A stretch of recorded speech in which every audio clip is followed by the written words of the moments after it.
Bismillah. Assalamualaikum warahmatullahi wabarakatuh.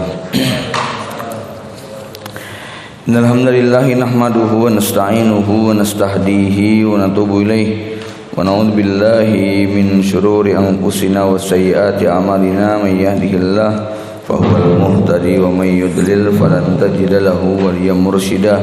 Asyhadu an la ilaha illallah wahdahu la syarikalah wa asyhadu anna Muhammadan abduhu wa rasuluhu la nabiyya wa la rasula ba'dah.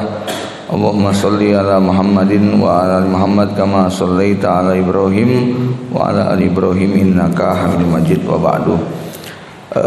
Alhamdulillah para mu'takifin yang dirahmati Allah, bersyukur kita pada Allah di pagi hari ini, hari pertama kita memulai i'tikaf di Masjid Arafah Indonesia. Dan insya Allah 10 hari ke depan, 9 atau 10 hari ke depan kita akan isi untuk kajian duha jam 8 sampai jam 9 kurang lebih ya. Nanti menyesuaikan dengan tadabbur dari surah Yusuf atau kisah Yusuf. Kenapa disebut surah Yusuf atau kisah Yusuf? Karena ini adalah satu-satunya kisah dalam Al-Quran yang lengkap termuat dalam satu surat. Tidak termuat, tidak disebut di dalam surat-surat yang lain. Berbeda dengan kisah Nabi Adam, di mana ada lebih dari 6-7 surat yang memuat kisahnya. Apalagi kisah Nabi Musa alaihissalam, namanya paling banyak disebutkan dalam Al-Quran. Kisah Nabi Adam tidak ada surat Adam. Kisah Nabi Musa yang namanya 136 kali disebutkan, tidak ada kisah, tidak ada surat Musa ya. Kisah Nabi Isa juga tidak ada surat Isa. Dan banyak lagi nabi-nabi yang tidak disebutkan di dalam Al-Quran sebagai nama. Tetapi untuk Nabi Yusuf alaihissalam dikisahkan dalam satu surat lengkap, namanya surat Yusuf, yaitu surat yang ke-12 secara urutan dalam Al-Quran ya. Kisah Nabi Yusuf alaihissalam ini oleh Al-Quran disebut sebagai ahsanul qasas, kisah terbaik. Nahnu nakussu alaika ahsanal qasasi bima auhayna ilaika hadzal Qur'an wa in kunta min qablihi laminal ghafilin. Kami ceritakan kepada engkau wahai Muhammad sebaik-baik kisah yang dengannya, dengan bima auhayna, dengan mewahyukan Al-Quran ini kepada kamu. Dan sesungguhnya engkau wahai Muhammad sebelum kami mewahyukan adalah termasuk orang-orang yang tidak tahu. Karena kisah ini nggak banyak diceritakan oleh orang-orang Quraisy. Rasulullah SAW selama berinteraksi dengan masyarakat Arab tidak tahu tentang kisah Nabi Yusuf alaihissalam ya. Juga orang-orang Yahudi, mereka mungkin mencoba untuk banyak mengaburkan, karena memang ini cerita tentang nenek moyang mereka yang menggambarkan tentang kedengkian, kejahatan, kemudian sifat hasad, iri yang berlebihan, bahkan kepada saudaranya sendiri. Karena kita tahu Nabi Yusuf alaihissalam adalah salah satu dari 12 putranya Nabi Yakub. Jadi Nabi Yakub alaihissalam memiliki 4 orang istri. Dari masing-masing istri itu jumlahnya ada 6, 2 ya. 2 orang istrinya kakak beradik, yaitu Rahil dan Laya. 2 orang sisanya adalah budak perempuan dari Rahil dan Laya yang juga dinikahi. Lalu masing-masing memiliki 2 anak. Dari Laya lahir 6 orang anak. Rahil yang merupakan ibunda dari Nabi Yusuf alaihissalam ini lahir 2 anak ya, yaitu Yusuf dengan Bunyamin. Para mutakifin sekalian ya. Jadi Nabi Yusuf ini merupakan manusia dengan nasab terbaik, yaitu Yusuf bin Yakub bin Ishak bin Ibrahim. Al-Karim, Ibnul Karim, Ibnul Karim, Ibnul Karim. Ya, bapaknya Nabi, kakeknya Nabi, buyutnya Nabi. Tidak ada manusia dengan level nasab sebagaimana Nabi Yusuf. Ya, karena Nabi Yusuf alaihissalam disebut Nabi dengan Al-Karimu, Ibnul Karimi, Ibnul Karimi, Ibnul Karimi, Yusuf bin Yakub bin Ishak bin Ibrahim alaihimussalam. Ya, sebagaimana ini termuat dalam hadis Imam Bukhari nomor 3390 dari sahabat Ibnu Umar radhiyallahu anhu. Ya, Allah Subhanahu wa taala mengabadikan kisah Nabi Yusuf dalam satu surat khusus yang disebut dengan surat Yusuf tadi. Ya, ikhwan fillah yang dirahmati Allah Subhanahu wa taala, apa alasan surat Yusuf ini disebut dengan ahsanul qasas? Ya, tentu kalau pertanyaannya apa hikmah, apa alasan kok surat ini disebut dengan ahsanul qasas, sebaik-baik cerita? Ya, ada beberapa hal. Satu, karena memang cerita ini betul-betul urut dari awal sampai akhir, dari Nabi Yusuf lahir sampai nanti Nabi Yusuf berdoa minta diwafatkan oleh Allah Subhanahu wa taala. Ya, di sini nggak ada cerita lahirnya, tapi cerita Nabi Yusuf masih kecil. Ya, kemudian ya, kenapa ini jadi baik? Ya, kalau dibandingkan dengan kisah Nabi yang lain, nggak ada Nabi yang diceritakan urut. Kita itu kan enak kalau membaca cerita urut itu kan, ya, gampang menghafalnya, mudah ya mengingatnya. Ketimbang kalau cerita itu loncat sana loncat sini, kisahnya di awal Al-Baqarah sudah dewasa, tahu-tahu di awal surat apa itu ya, Al-Qasas apa, ketika Nabi Musa sudah masih balita baru lahir gitu ya. Kemudian nanti surat apa lagi, Nabi Musa ketemu, mundur lagi surat Kahfi, Nabi Musa ketemu dengan Nabi Khidir. Nanti di surat yang lain lagi. Nah, ini berbeda dengan kisah Nabi Yusuf alaihissalam yang betul-betul urut dari awal sampai akhir. Yang kedua, kisah Nabi Yusuf ini dijuluki juga sebagai surat pelipu lara, surat yang bisa menghilangkan rasa sedih, rasa kecewa, sakit hati, marah, emosi, dendam, insecure, putus asa, dan berbagai macam penyakit hati yang lazim menimpa manusia.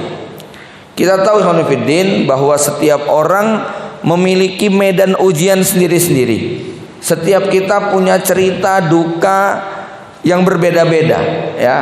Dan kita tahu definisi bahagia itu adalah, ini bahagia dalam makna yang banyak diungkapkan oleh orang, adalah hilangnya rasa sedih dan gundah, kemudian munculnya rasa bahagia dan gembira karena apa yang kita takutkan tidak menjadi kenyataan dan apa yang kita harapkan terwujud nyata, ya, terwujud menjadi kenyataan.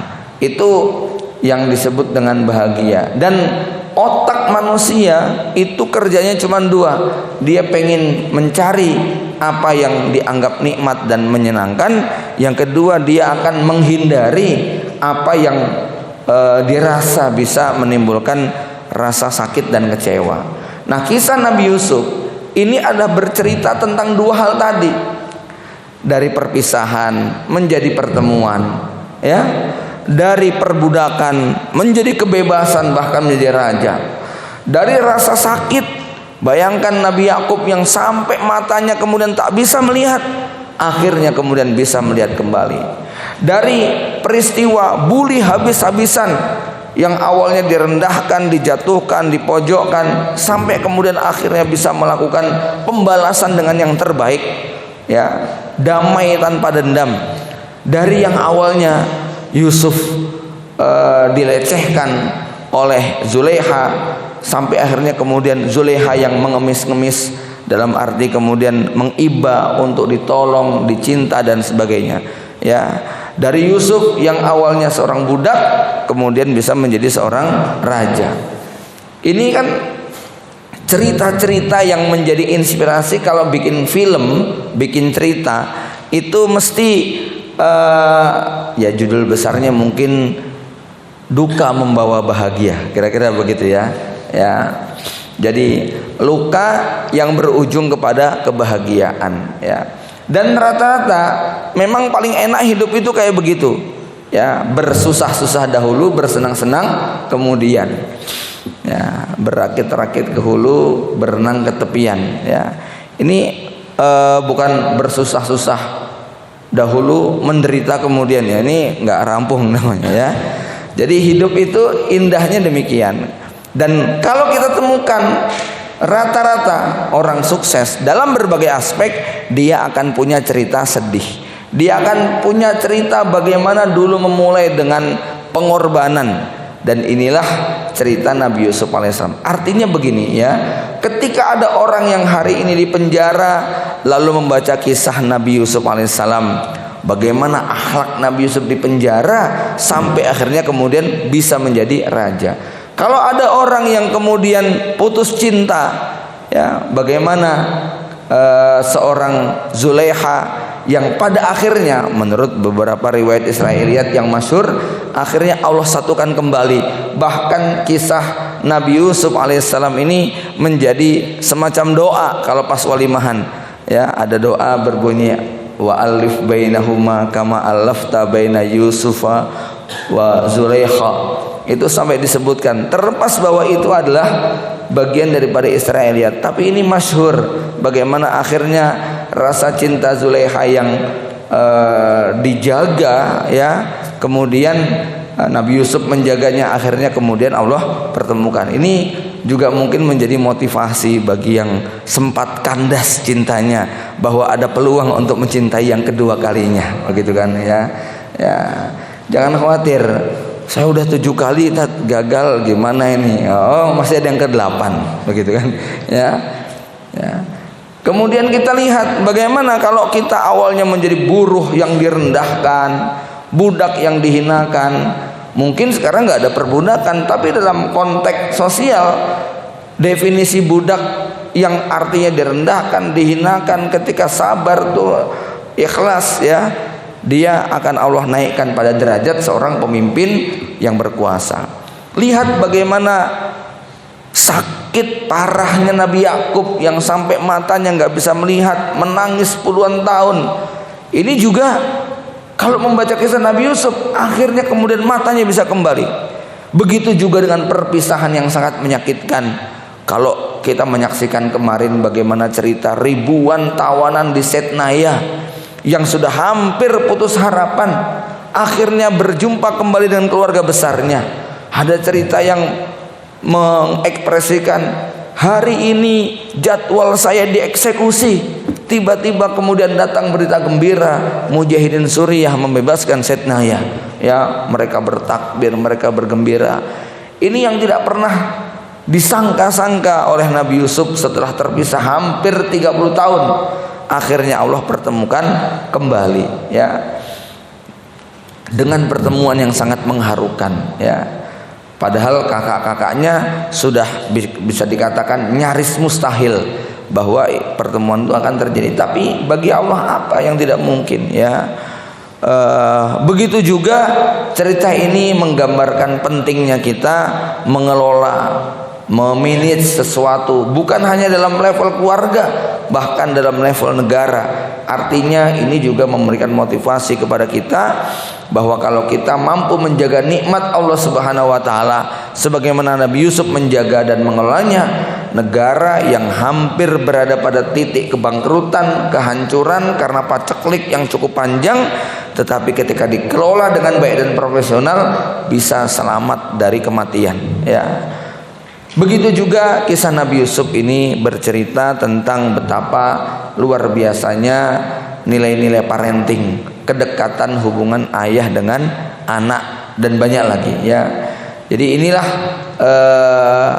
Pelipulara ya, cerita yang menjadi Pelipulara. Maka kalau ada para ulama menganjurkan, kalau kita lagi sedih, nggak punya duit, badan sakit-sakitan, lagi putus cinta, lagi terpisah dengan keluarga, lagi punya problem masalah, bahkan dalam penjara, bacalah kisah Yusuf dengan penuh penghayatan, bacalah kisah Yusuf dengan penuh tadabbur, maka kita akan terhibur dengan kisah Yusuf tersebut. Kita akan berlinang air mata ketika membaca kisah ini, ya, ayat surat ini, ditambah dengan kita sudah membaca kisahnya. Apalagi kalau mungkin ditambah satu lagi, nonton filmnya gitu ya. Nggak usah yang lengkap-lengkap 40 jam kecapean ya. Yang versi ringkesan aja 3 jam, kita akan punya gambaran cukup lengkap. Kok Ustadz nonton filmnya gimana, maksudnya?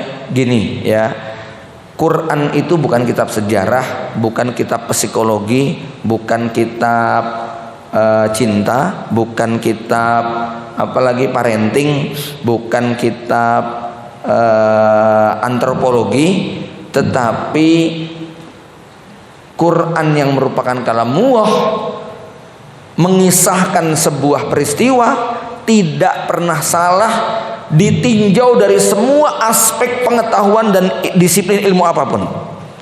Paham ya? Jadi Al-Quran yang merupakan kalamullah ini, ketika mengangkat sebuah kisah, tidak pernah salah satu kata pun ketika ditinjau dari aspek antropologi, budaya, sejarah, matematika, logika, psikologi. Selalu dia menghadirkan sisi yang tepat ya. Nah, disinilah kemudian para pembuat film itu mencoba untuk menggali sumber-sumber yang bisa dijadikan bahan cerita dari berbagai macam aspek ya. Misalnya, gimana sih ceritanya kok Nabi Yusuf itu bisa ketemu dengan keluarganya kembali?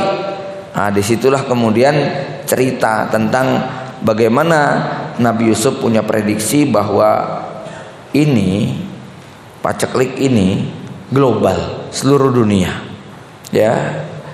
Di situ juga dikisahkan bagaimana mereka berseteru dengan kan sejarah nanti akan mengangkat ini Nabi Yusuf itu hidupnya pada zaman Fir'aun yang mana sih, begitu kan ya.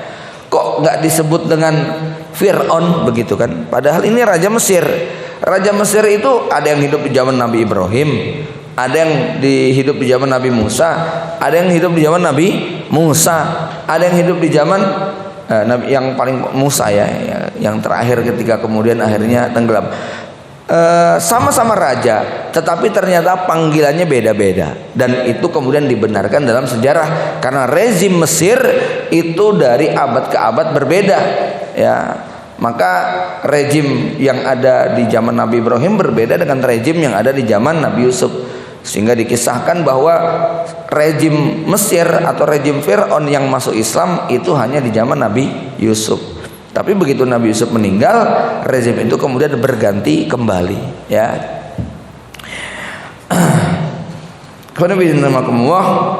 Begitu juga tentang bagaimana Nabi Yusuf alaihissalam kok diirii oleh saudara-saudaranya. Jadi singkatnya, film tersebut menggambarkan tentang berbagai macam aspek politik, sosial, ekonomi, budaya, antropologi yang membuat kita punya bayangan, oh pantas Nabi Yusuf kok bisa jadi raja ya. Gimana cerita Nabi Yusuf dari budak kok langsung diangkat menjadi seorang penguasa. Itu track record bisa diceritakan melalui berbagai macam aspek disiplin ilmu tadi ya. Kemudian alasan yang ketiga, kenapa ini juga disebut sebagai ahsanul qasas ya, yaitu bahwa kisah Nabi Yusuf adalah kisah yang paling lengkap menyoroti semua aspek kehidupan manusia ya. Coba kalau kita mau ngambil teladan dari kisah Nabi Zulkifli, bisa nggak ya? Kisah Nabi Zulkifli mendidik anak, ada nggak ceritanya? Waduh, surat apa ya, nggak ada ya. Kisah Nabi Adam berbisnis, nggak ada gitu ya.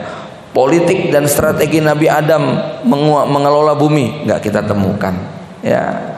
Apalagi kisah cinta Nabi Isa, nggak ada gitu ya. karena Nabi Isa belum punya istri gitu kan ya. Kisah apa lagi?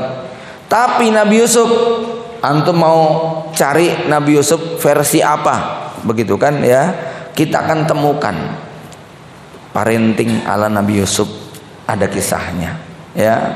Strategi politik Nabi Yusuf ada ceritanya. Ya, kisah cinta dan asmara Nabi Yusuf bagaimana menjaga hati dan rasa ada ceritanya. Kisah tentang matematika begitu kan ya. Bagaimana Nabi Yusuf melakukan kalkulasi untuk 7 tahun masa paceklik dan 7 tahun panen, ada ceritanya. Bagaimana kisah pengobatan ya, Nabi Yusuf mengatakan kepada saudaranya, bawalah baju ini kemudian tempelkan ke wajah ayahku, ya'ti basiro, nanti matanya bisa ngelihat.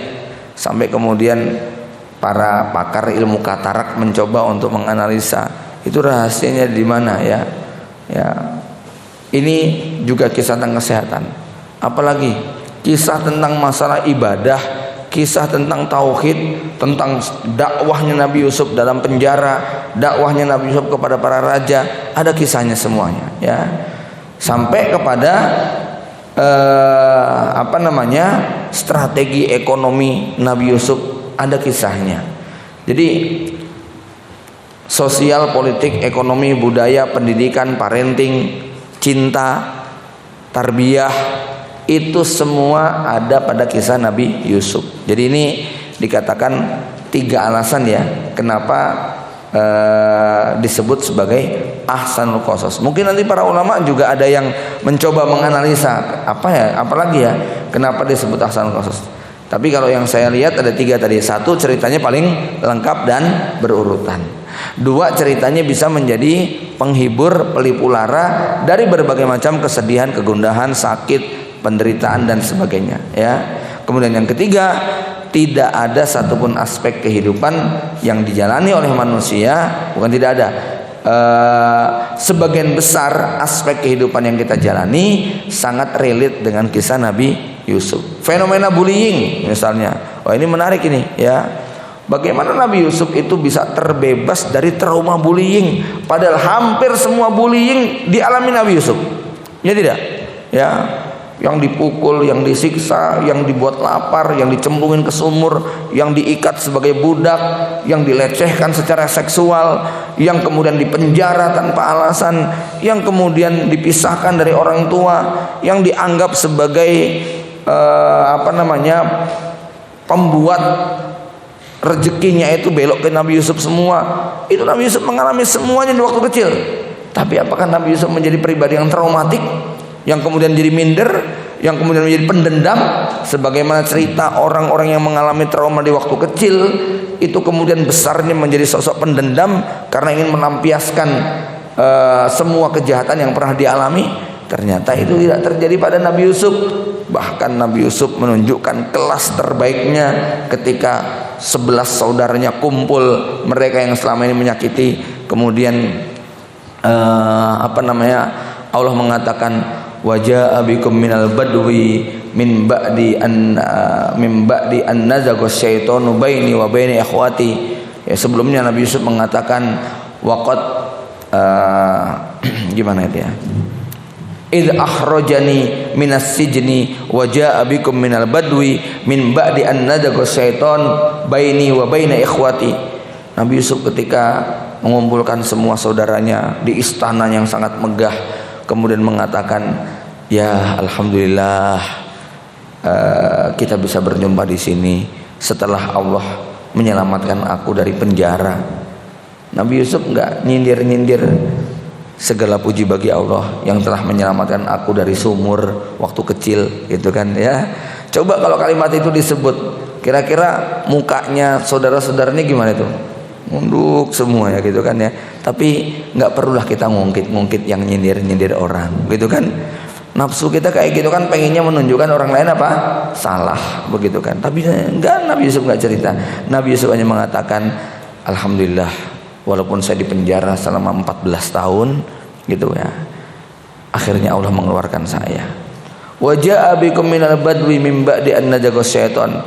Alhamdulillah, Allah akhirnya mendatangkan kalian untuk kumpul di sini bareng-bareng. Min ba'di an najaga syaitanu baini wa baini ikhwati, setelah setan berhasil merusak hubungan baik kita antara aku dengan kakak-kakakku. Lihat, yang disalahin siapa? Setan. Nabi Yusuf nggak nyalain kakak-kakaknya yang dendam, tapi yang disalahin adalah setan yang telah merusak hubungan kita. Ya, kita ini baik, cuman sama setan diganggu. Subhanallah ya. Ini benar-benar sebuah pelajaran mental yang sangat luar biasa ya. Baik, ini ya alasan disebut sebagai ahsanul qasas. Selanjutnya surat Yusuf dimulai kisahnya pada ayat keempat. A'udzubillahi minasyaitonirrajim. Idza qala Yusufu li abihi ya bati inni ra'aitu ahada asyara kawkaban wasyamsa wal qamara ra'aituhum li sajidin. Ingatlah ketika Yusuf berkata kepada ayahnya, wahai ayahku, sungguh aku bermimpi melihat 11 bintang, matahari dan bulan. Kulihat semuanya sujud kepadaku. Nah, ini kalau melihat ayat pertama tentang kisah Nabi Yusuf ini, maka kemungkinan ini adalah mimpi pertama yang dialami Nabi Yusuf yang diceritakan kepada bapaknya. Ya, setidaknya kita nggak punya bukti mimpi Nabi Yusuf yang lain sebelum ini, karena ini mimpi Nabi Yusuf ketika masih kecil.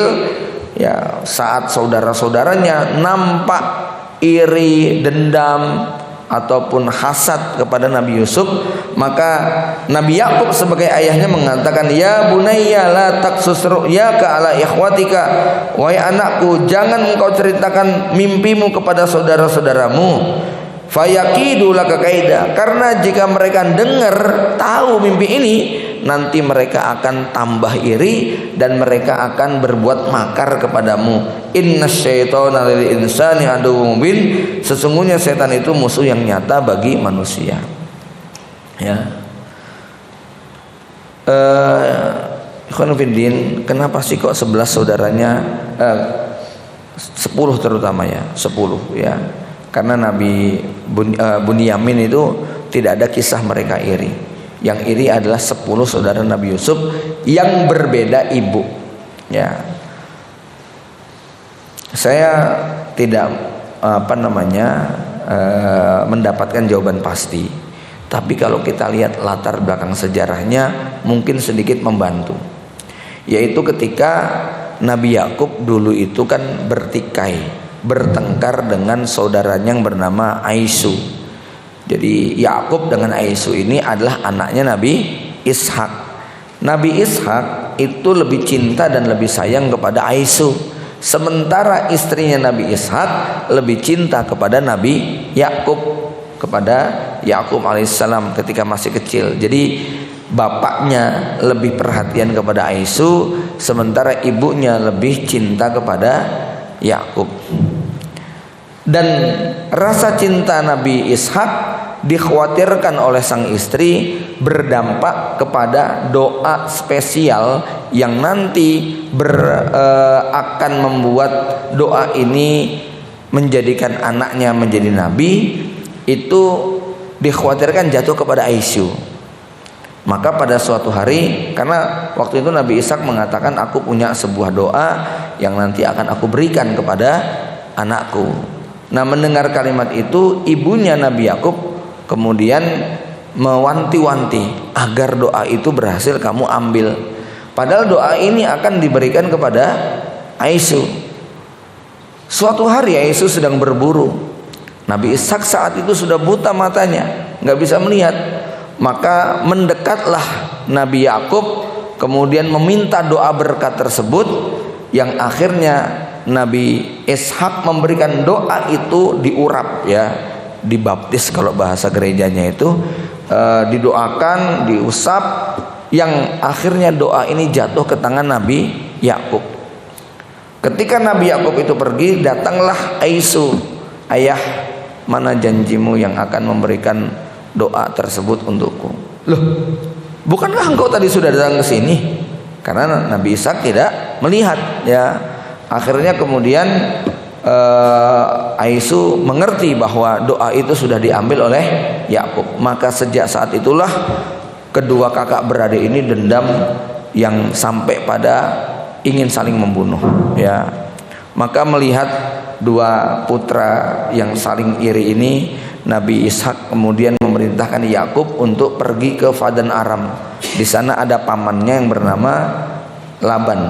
Laban ini memiliki dua orang putri yang bernama Rahil dengan Layah.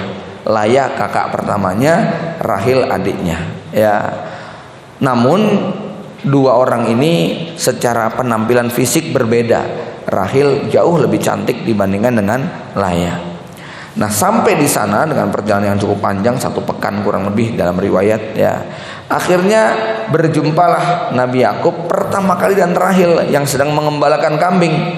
Dia bertanya kemudian, di mana rumah paman Laban, ya. Oh, mari saya antarkan, itu orang tua saya. Nah, ini dalam riwayat awal perjumpaan Nabi Yakub dengan Ishak. Ini tapi riwayat-riwayat begini rata-rata Israiliyat semua, ya. Ya. Disinilah rasa sukanya, ya. Wah, ini yang akan dijodohkan dengan saya. Akhirnya bertemulah dengan paman Laban, lalu kemudian menceritakan maksud dan tujuan. Paman Laban juga sangat senang karena dia memang pengen cari mantu, dapat anak pamannya sendiri, yaitu anaknya Nabi Ishak. Maka dalam benaknya Yakub alaihissalam, dia akan menikah dengan Rahil. Tapi ternyata malam itu dinikahkan dengan kakaknya yang bernama Layah, ya.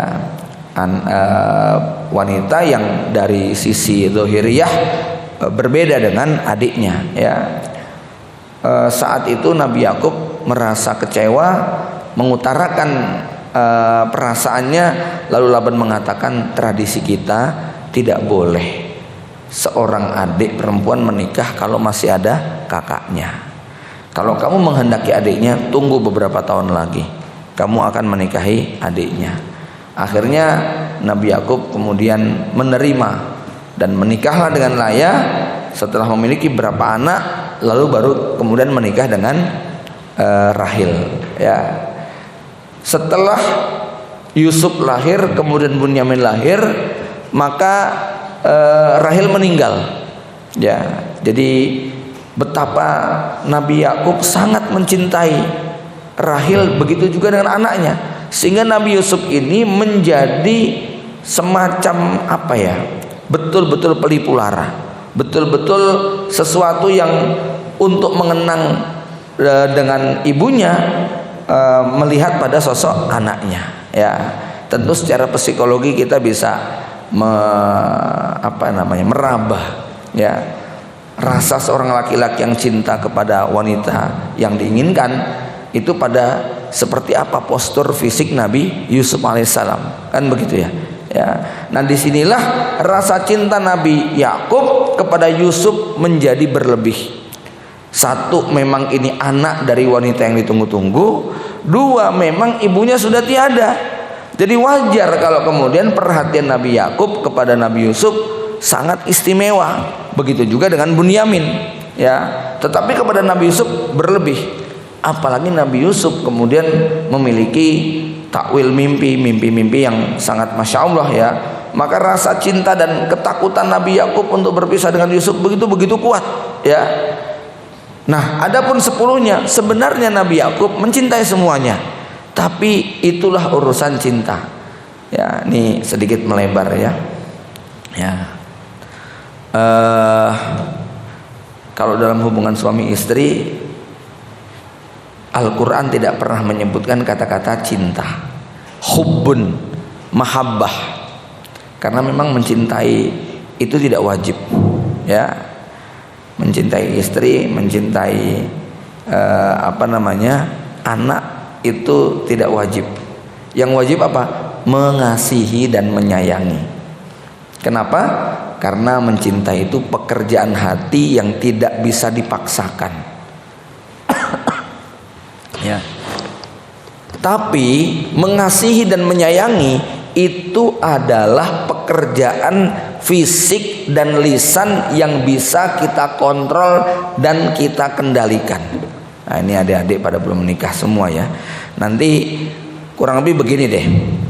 Kamu walaupun nggak mencintai, ya, saya misalnya nggak cinta sama anak saya, maksudnya rasa cintanya biasa, tapi saya bisa ngomong sama dia, ya, Abi itu sayang banget sama kamu, itu boleh, dan nggak dosa bohong kayak gitu. Sama suami kepada istri juga gitu mas ya. Anda ingetnya sama mantan begitu ya, tapi sekarang sudah ada istri yang halal di depan, Anda boleh bohong tiap hari, I love you banget, padahal di sini biasa-biasa aja begitu kan ya. Itu istri udah seneng digituin, gitu kan ya. Jadi karena kewajibannya apa? Mengasihi dan menyayangi, mawaddah warahmah. Adapun rasa cinta itu Allah yang menanamkan. Maka Nabi Yakub punya rasa cinta yang begitu kuat kepada Nabi Yusuf, ya. Adapun kepada yang lainnya biasa-biasa saja, tetapi Nabi Yakub bisa mengasihi dan menyayangi secara adil dan merata.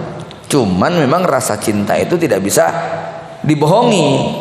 Orang cinta itu pasti bawanya rindu terus begitu kan ya, kangen terus, nggak pengen berpisah. Itu namanya rasa cinta tuh kayak begitu, bawaannya pengennya nempel terus. Nah Nabi Yakub dengan Nabi Yusuf seperti itu rasa cintanya, nggak pengen pisah. Kakak-kakaknya ben begitu kan ya. Nabi Yakub itu punya 12 anak, tapi siang malam yang ditangisi Nabi Yusuf terus, karena memang begitu kuat dan mendalamnya rasa cinta. Tapi Nabi Yakub tidak pernah berbuat dolim kepada anak-anaknya. Makanya kalau dalam konsep pernikahan, Imam Hasan Al-Basri kan ditanya, kepada siapa aku harus jodohkan anak putriku? Jawabannya apa? Jodohkan kepada laki-laki yang soleh. Kalau dia mencintai anakmu, dia akan memuliakan. Kalau dia tidak mencintai, tidak akan mendolimi dan menelantarkan. Apa maksudnya? Ada fase di mana nanti seorang suami nggak punya rasa cinta kepada istrinya, tapi saat itu dia tidak akan mendolimi dan tidak akan menelantarkan, tetap mengasihi dan menyayangi. Ya, Anda nggak perlu nangis, nggak perlu sedih, Abi kok mesti sama dia terus begitu kan ya. Ya. Nah, rasa cinta Nabi Yakub kepada Rahil dan Nabi Yusuf berbeda dengan rasa cintanya kepada istri yang lain dan anak-anaknya. Dan ini nggak bisa dipaksakan. Yang bisa dipaksakan adalah mengasihi dan menyayangi. Sama-sama dikasih jatah uang semuanya, sama-sama pernah dipangku semuanya, sama-sama dibeliin baju semuanya, sama-sama dikasih tempat tinggal. Itu namanya mengasihi dan menyayangi, begitu ya. Sini karena kamu pintar dapat hadiah, itu namanya mengasihi dan menyayangi. Ya, bisa dipahami ya. Sakit diobati semuanya. Cuman mungkin beda gitu kan. Kalau yang sakit ini mungkin rasa cinta itu yang mendorong doanya tuh mantep banget, ngelusnya tuh dalam banget begitu loh ya. Nah ini mencintai itu kayak begitu gitu kan ya. Jadi ini alasan kenapa kok Nabi Yakub kayak lebih perhatian kepada Nabi Yusuf. Itu latar belakang sejarahnya begitu ya. Ya. Nah sementara mungkin ya, ini namanya kita menebak itu kan pakai ilmu ya. Nikah ya, untuk punya anak itu harus punya cinta nggak? Untuk bisa punya anak itu harus pakai cinta nggak? Nggak perlu begitu kan ya. Suami istri yang nggak pakai cinta tuh anak bisa banyak kok begitu kan ya. Karena tapi secara rasa kepada anak-anak itu mungkin berbeda begitu kan ya. Nah inilah bisa dikatakan bahwa rasa cinta Nabi Yakub kepada Nabi Yusuf jauh lebih besar dibandingkan kepada saudara-saudara yang lain ya. Sebab kalau berbicara rasa cinta itu seperti ada seorang penyair Lebanon yang menggambarkan, apabila cinta itu memanggilmu, maka ikutilah suara dia. Walaupun dengan mengikutinya kamu akan kehilangan mimpi-mimpimu dan harapanmu. Apabila cinta itu mengajakmu menaiki jalan yang berbukit, beronak berduri, maka ikuti langkah kakinya. Walaupun kamu nanti akan menghadapi rintangan dan ujian yang sangat berat, Bahkan seandainya cinta itu mengepakkan sayapnya, berlindunglah di baliknya walaupun ada belati-belati tajam yang akan merobek-robek tubuh kamu. Orang kalau sudah mencintai itu efeknya, dampaknya nggak peduli dengan rasa sakit, nggak peduli dengan luka, nggak peduli dengan kehilangan mimpi, nggak peduli dengan macam-macam, begitu ya. Nabi Yakub itu sampai buta matanya, ya, hatta takuna haradan au takuna minal halikin. Tapi terus menangis selama 30 tahun itu karena memikirkan Nabi Yusuf, begitu kan ya. Padahal di depannya ada 11 anak yang masih membersamainya. Nah, ini sesuatu yang tidak bisa dikendalikan, yang namanya rasa cinta itu ya. Maka Rasulullah pun juga demikian kepada istri-istrinya. Beliau mengatakan, Allahumma hadza qismati baina ahli. Ya Allah, inilah pembagian yang bisa aku berikan kepada keluargaku. Jangan engkau hukum aku, jangan engkau tuntut aku sesuatu yang di luar kendaliku.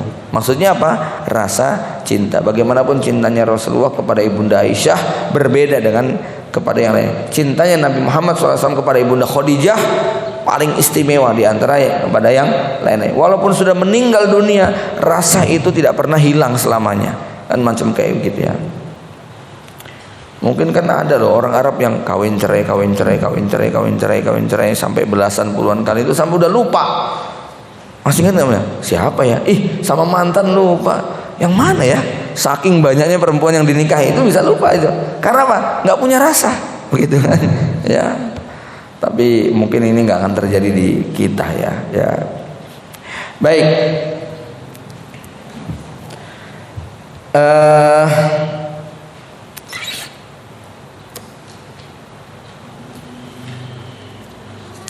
Jadi Nabi Yusuf sebagai putra kesayangan sang ayah sudah cukup membangkitkan rasa hasad kepada saudara-saudara beliau. Apalagi kalau mereka tahu Nabi Yusuf memiliki mimpi ini dan akhirnya nanti bocor mimpi itu.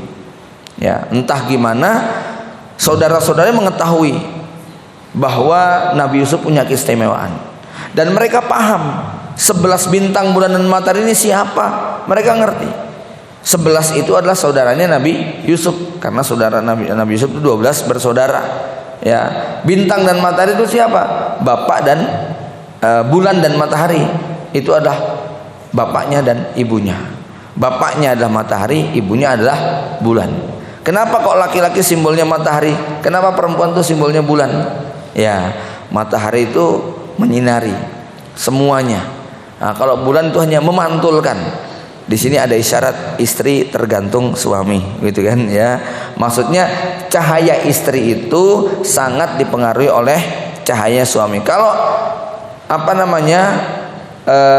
seorang istri tidak mendapatkan cahaya dari suaminya, dia nggak akan bersinar. Nah, bulan juga begitu. Bulan itu nggak bercahaya, dia terkena pantulan mentari, gitu kan ya. Maka dia kemudian memantulkan cahayanya ke bumi, begitu ya. Dengan kata lain, digambarkan dalam sebuah syair bahwa al mar'atu ala dini abiha wal mar'atu ala dini zaujiha in tazawwajat. Seorang perempuan itu mengikuti agama bapaknya, tapi setelah dia menikah dia akan mengikuti agama suaminya. Secara umum ya, kasus Ibunda Asiyah dengan Fir'aun tentu tidak bisa dijadikan kaidah. Itu kasus, begitu kan. Tapi secara umum ketika seorang perempuan itu menikah, dia nanti akan mengikuti agama suaminya. Maka dalam Islam seorang wanita muslimah tidak boleh menikahi laki-laki kafir. Tapi laki-laki kafir, muslim boleh menikahi wanita kafir. Jadi wanita non muslim, Yahudi dan Nasrani halal untuk dinikahi dengan syarat dan ketentuan, karena secara umum agama perempuan tidak mengganggu agamanya laki-laki, tapi agamanya laki-laki bisa menentukan agamanya perempuan ya. Di samping memang seorang perempuan tidak bertanggung jawab sama sekali terhadap agama suaminya, sedangkan laki-laki dia bertanggung jawab terhadap agama istrinya ya. Nah, kalau laki-lakinya kafir kan nggak bisa bertanggung jawab kepada istrinya yang muslimah ya.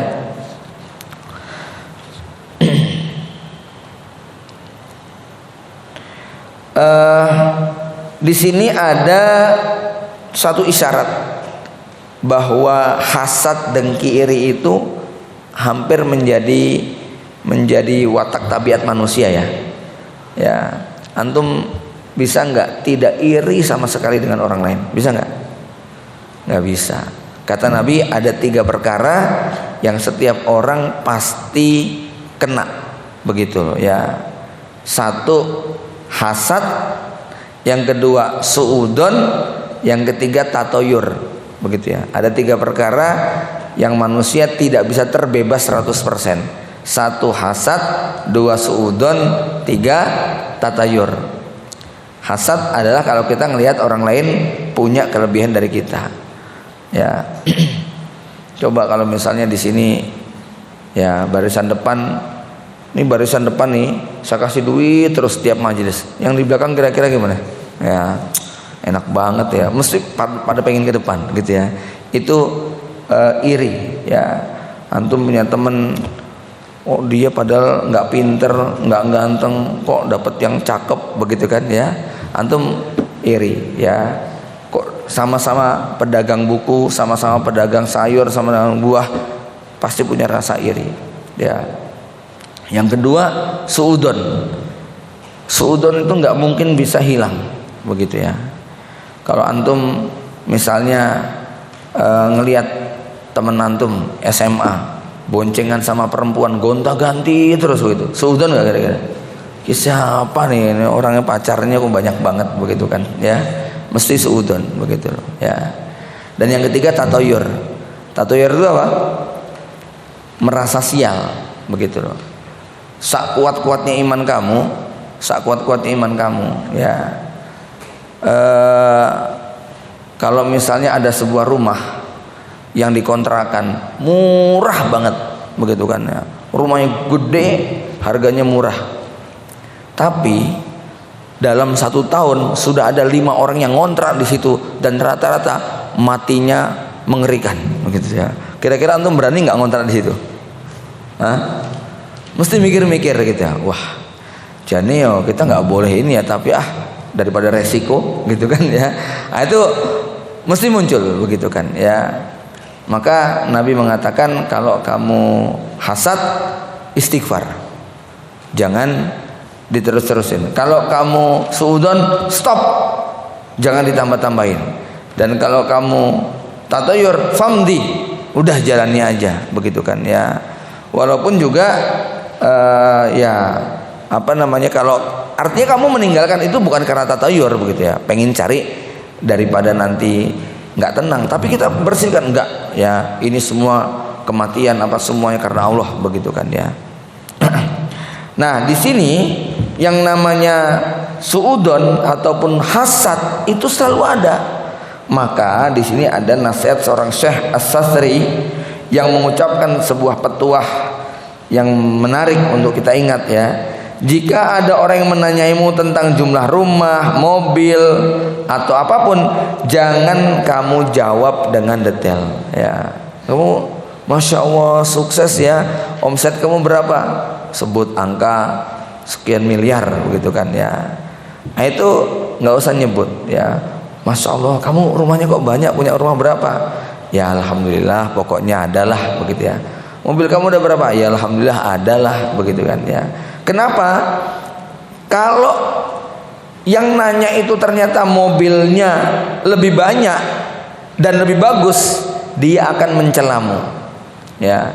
Ya alhamdulillah saya punya 3 misalnya begitu ya. Yang nanya mobilnya 5 begitu. Oh kamu kurang, aku aja 5 masih kurang. Nanti malah digituin gitu kan ya. Tapi kalau yang nanya kamu itu nggak punya mobil gimana? Kamu tuh namanya serakah gitu, mbok disedekahin yang satu, kan akhirnya malah muncul kayak begitu ya. Begitu juga kalau kamu punya rumah, punya ini ya, tentu ini nggak semuanya, tapi secara umum kepada orang yang tidak kita kenal begitu kan ya, kepada orang yang kita khawatirkan nanti dia akan iri dan sebagainya.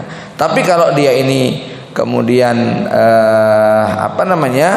ya memang perlu tahu, saya ini bingung nih ya mau tinggal di mana.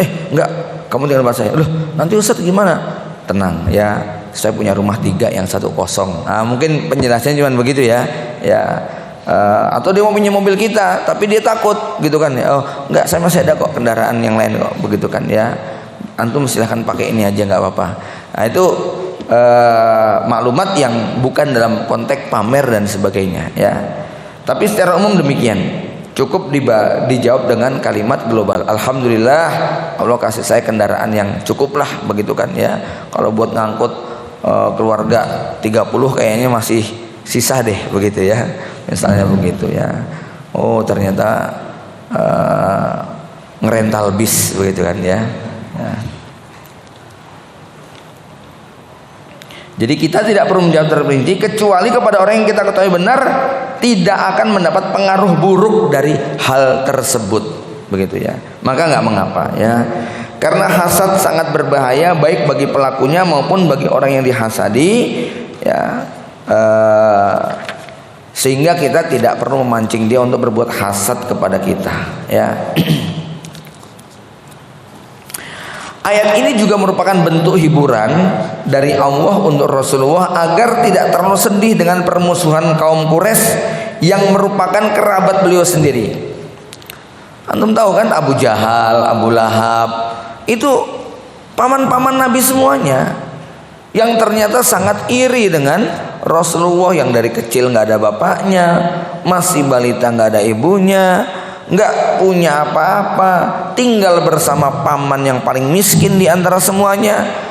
Lah, orang seperti Rasulullah yang seperti ini kondisinya pun masih diirii oleh paman-pamannya. Maka ketika Allah mengisahkan ini, Rasulullah sedikit terhibur. Oh, ternyata kan tadi di awal sudah saya sebutkan ya, wa in kunta min qablihi laminal ghafilin. Rasulullah tuh nggak tahu cerita Nabi Yusuf tuh, nggak tahu gitu ya. Nah, ketika diceritakan ternyata Nabi Yusuf lebih parah. Kenapa? Yang iri, yang dengki adalah kakak-kakaknya. Ya. Secara logika kakak sama adik itu kalau iri wajar nggak? Wajar. Lah, ini paman sama keponakan, itu kan ya. Rasulullah itu diiri sama paman-pamannya, gitu kan ya. Kalau orang diirii karena, jadi maaf ya, misalnya nih ada udah jelek, miskin, hitam, begitu kan ya. Lah kok rezekinya, nasibnya tuh mujur terus gitu ya. Ya.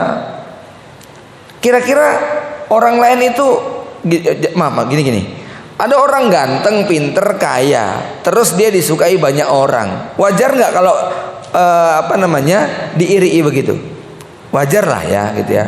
Tapi ini jelek, pendek, hitam, pesek gitu kan ya. Kok temennya banyak, yang suka ngasih banyak, jadi idola, begitu kan ya. Ya, antum yang kira-kira sempurna itu jadi gimana? Ya pengen jadi dia nggak mau, tapi kok gitu kan ya, gitu ya. Jadi artinya apa? Yang dialami Rasul dengan kehidupan yang seperti itu kok aneh, diiri oleh paman-pamannya yang kaya, yang berkuasa dan sebagainya. Maka cerita Nabi Yusuf alaihissalam ini menjadi pelipu lara bagi Rasulullah sallallahu alaihi wasallam. Lihatlah wahai Muhammad, sebelum engkau ada sosok nama Yusuf dimusuhi bahkan dicelakakan oleh kakak-kakaknya sendiri yang seharusnya membela dan melindunginya.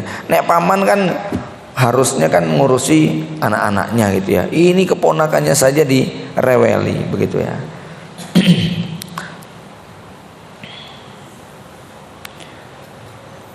Mereka mengekspresikan dengan kata-kata idz qalu la yusufu wa akhuhu ahabbu ila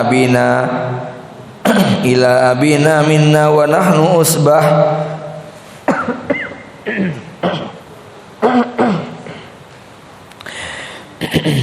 Inna abana lafi dhalalim mubin.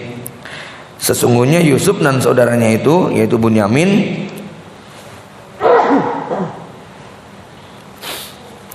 lebih dicintai oleh ayah daripada kita. Padahal kita ini golongan yang kuat.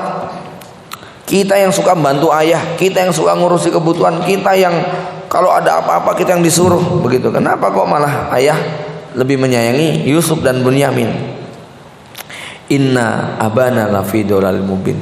Bapak kita ini dolal itu sesat begitu kan ya. Tapi tentu maknanya adalah keliru. Bapak kita ini salah bersikap ini.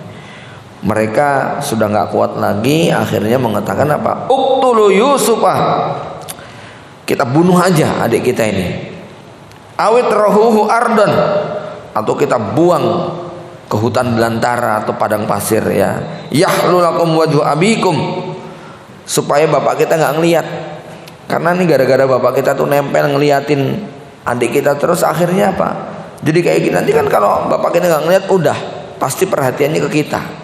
Wa takunu min ba'di qauman sholihin, nanti habis itu kita taubat begitu kan ya. Nah ini ternyata strateginya kakak Yusuf tuh banyak yang diikuti sekarang. Udah korupsi dulu ntar taubatlah kita. Ya, zina dulu ntar taubat begitu ya. Melawan nanti taubat begitu kan ya. Nah, para ulama mengatakan taubat yang seperti ini tidak sah. Udah kita maling dulu ntar habis itu taubat lah begitu kan ya. Mereka merencanakan dengan sangat matang dan lihai. Mereka berencana untuk berbuat maksiat sekali aja, yaitu membuang dan atau membunuh Yusuf. Setelah itu bertobat dan jadi orang soleh. Wa takunu min ba'dihi qauman sholihin. Ya, maka salah satu dari mereka mengatakan apa? La taqtulu Yusufa wa alquhu fi ghayabatil jub yaltaqithu ba'da sayyarati in kuntum fa'ilin. Jangan. Ya, walaupun saya mendukung langkah ini, tapi untuk membunuh tidak. Bagaimanapun dia adalah darah daging ayah kita. Ya, saya punya ide, cukup kita bawa ke satu tempat, kita cemplungin ke dalam sumur, tempat yang nanti ada peluang musafir untuk mengambilnya dan mungkin akan dibawa untuk dijual. Ya, itu aja. Ya. Nah, ini laki-laki ini namanya Lewi. Lewi ini diantara marga atau suku Bani Israel yang bisa dikatakan ini ya, apa namanya, levelnya paling tinggi, derajatnya paling tinggi.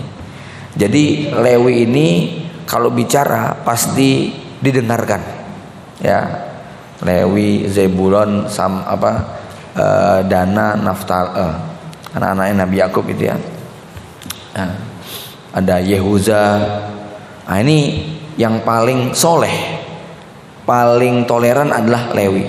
Lewi ini dalam riwayat juga nanti yang pada saat Bunyamin ditangkap oleh Nabi Yusuf karena mencuri piala raja, kemudian Lewi datang, ya, khud ahadana makanah, udah deh tolong Bunyamin dibebaskan, nanti biar salah satu di antara kami yang menggantikan posisinya. Ini Lewi. Ya, Lewi ini juga yang mengatakan kalian pulang. Saya tidak akan kembali ke Palestina sampai nanti mengembalikan Bunyamin. Maka Lewi ini tinggal di Mesir cukup lama. Dia mengamati Bunyamin diapain, diikuti terus begitu kan ya. Jadi Lewi ini di antara kakak-kakak Nabi Yusuf yang paling baik begitu kan ya. Perlakuannya cukup nggak mau menyakiti, nggak mau ini. Cuman dia nggak bisa menolak kehendak saudara-saudara. Akhirnya keputusan Lewi ini menjadi kesepakatan ya. Ya, sementara sampai di sini dulu ya, kisah sampai ayat yang ke-10, yaitu ketika mereka mau membunuh Nabi Yusuf, kemudian sama Lewi diputuskan untuk dibuang saja ke dalam sumur agar nanti dijual oleh musafir. Aku qouli hadza wa astaghfirullah li wa lakum. Assalamualaikum warahmatullahi wabarakatuh.